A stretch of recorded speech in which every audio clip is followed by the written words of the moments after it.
மதுரை மீனாட்சி அம்மன் கோவில் சித்திரை திருவிழாவின் முக்கிய நிகழ்வான அம்மன் பட்டாபிஷேகம் விமர்சையாக நடைபெற்றது.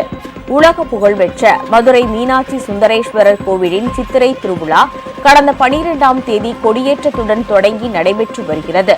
விழாவின் முக்கிய நிகழ்வுகளில் ஒன்றான மீனாட்சி அம்மன் பட்டாபிஷேகம் நேற்று நடைபெற்றது.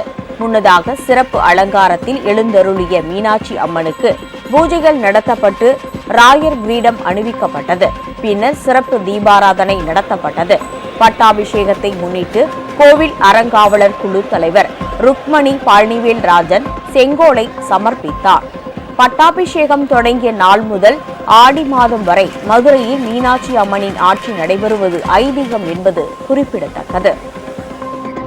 உங்கள் ராஜ் நியூஸ் தொலைக்காட்சியில் திங்கள் முதல் வெள்ளி வரை தினந்தோறும் பிற்பகல் 2 மணிக்கு உங்கள் பகுதியில் உள்ள குறைகளை நேரலையில் தெரிவிக்கும் புகார் பெட்டி நிகழ்ச்சி.